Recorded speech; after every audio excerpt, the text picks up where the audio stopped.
Confused about the investment options in your superannuation fund? Do you want to get better returns on your super, but are afraid to change your investment options because you don't know what is the right one for you? Well, you're not alone. Around 60% of Australians are currently invested in a default super fund. Hi, welcome to the Retire Well project. My name is Rob Bourne, and I'm a retired financial advisor now focused on providing financial education to help people maximise their superannuation for retirement. Over the years, I have helped thousands of people, just starting work or those close to retirement, choose the right investment options within their super fund to maximise their retirement savings.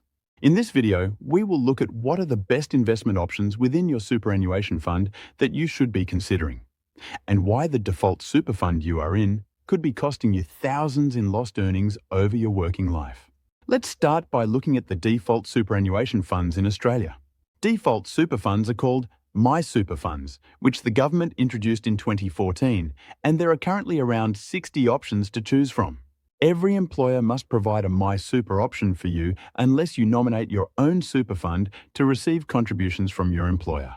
Around 60% of Australians are currently invested in a MySuper fund, and these were basically established to offer disengaged employees a low-cost option with simplified investments to manage their employer contributions over their working life. Within the super fund, they invest your money into a default investment option, typically defined as a balanced investment option, which means around 70 to 80% of your investments are in growth assets like shares and property, while the remaining 20 to 30% of your money is invested into defensive assets like cash and fixed interest.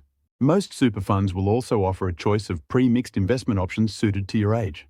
So, if you are younger, they may offer a pre-mixed investment option that has higher exposure to growth assets and less exposure to defensive assets.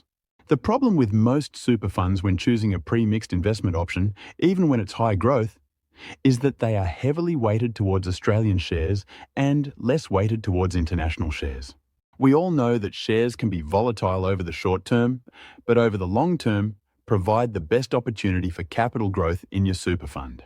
When you are young, you should be focused on maximising growth within your super fund and should not be investing in defensive assets like cash, fixed interest, and bonds. I'll show you what I mean. When you accept the default investment option within your super, you typically have around 20 to 30% invested in defensive assets. Let's look at the average returns for defensive assets that make up 20 to 30% of your super when using the default investment option. This is a Vanguard Australia asset class tool which shows the annual and average returns over the last 50 years or so. If we go back to 2010, the average return for cash is 2.6%, while bonds performed slightly better at 3.7 to 3.8%. This is a common mistake that many people make by having a large portion of their super earnings substantially less than what their funds could earn if invested in growth assets. As you can see over the same period of the last 14 years, US shares have averaged 16.8% return, international shares 12.9%, and Australian shares 8%.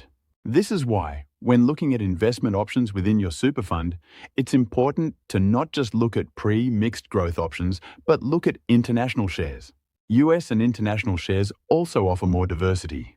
When your super fund invests in Australian shares, there is less diversification.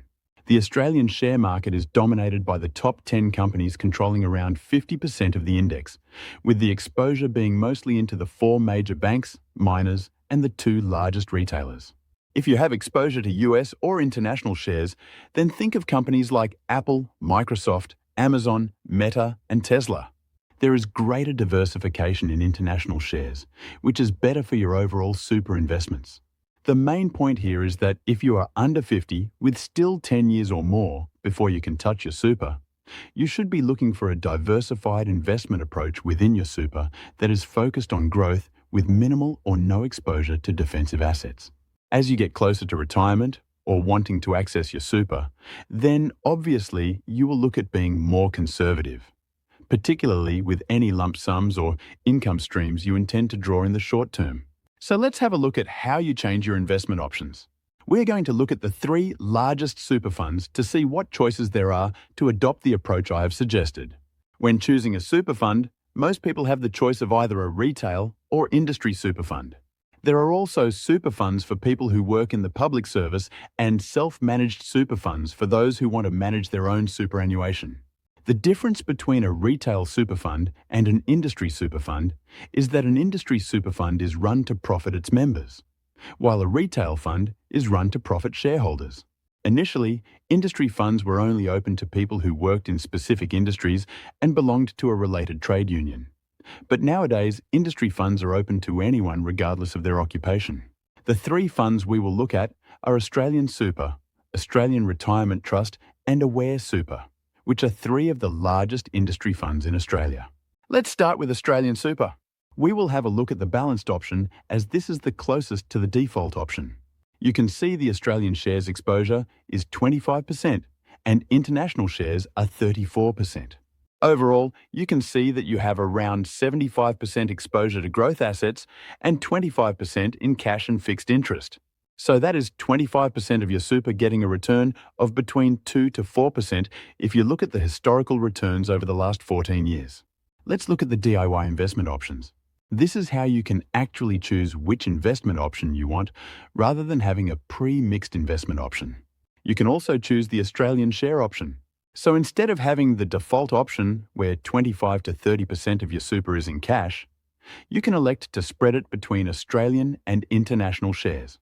I will repeat that this is appropriate if you have 10, 20 or 30 years before retirement, because you have time for markets to recover from any negative returns. Looking at the investment returns, we can see the balanced option has returned 8.07% over 10 years, while Australian shares has a return of 9.24% and international shares 11.86%.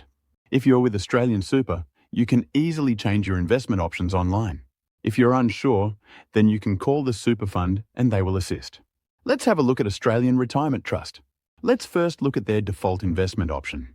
Here you will see they have a life cycle option where if you are under 50, they will allocate all of your super to the high growth option. And as you advance from there, more will be allocated to the balanced and cash options by the time you turn 65. You can see that even using the high growth option, you still have equal exposure to Australian and international shares and also property investments. If you follow the fund's default options, you will have roughly 40% of your super money in cash and fixed interest when you reach 65. So let's see what DIY options they have.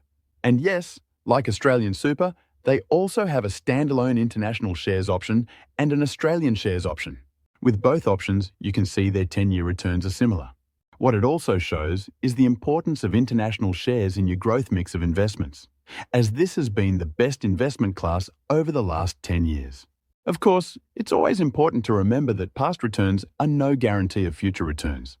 But if you look at the fundamentals of international shares compared to Australian shares, you are getting exposure to a more diverse group of companies that are much larger than their Australian counterparts. Again, changing your investment options should be easy. If we have a look, there is probably an option online if you are a member, or there are normally forms you can fill in. Finally, let's have a look at Aware Super. Again, let's look at their default MySuper option. They have a similar life cycle approach where if you are under 55, then your super is invested in the growth option. From 55 to 60, everything gets moved to the balanced option. And by the time you reach 65, everything is in the conservative balanced option. Let's look at how these are invested. The high growth has 88% growth investments and 12% defensive investments. If we look at the actual asset allocation, we see roughly 26% in Australian shares and 40% in international shares. But you still have 12% invested in defensive assets, which, if you are in your 20s or even 40s, is not the best way to grow your super if you are only getting a return of 2 to 4%. Let's look at their DIY investment options and investment performance. Here is the investment performance for the growth default option when you are under 55, 9.02% over 10 years. As you can see, your investment returns gradually decrease as you get older, because the super fund is putting more of your money in cash or defensive assets. Further down the list, we see they also have DIY investment options. And again, we see international shares and Australian shares are both available to choose from, with similar returns as we saw in the previous two funds. So the message is simple. If you want to grow your super to maximize it for retirement, you should consider DIY options that are exposed to growth-only options, such as international shares and Australian shares. There is no right or wrong investment mix when it comes to international or Australian shares, but you can see that international shares have been the best performing asset class over the last 10 years. If you still have more than 10 years before retirement, and part of your super is invested in cash or defensive assets, you are missing out on possibly thousands of dollars in lost earnings that you could have for retirement. I hope this has been helpful to you and explains why you need to look at your investment options in super, not just when you retire, but when you are starting out in your working career. If you have any comments, please leave them in the description below and subscribe to the channel if you would like to access our other videos on superannuation options. Thanks for watching.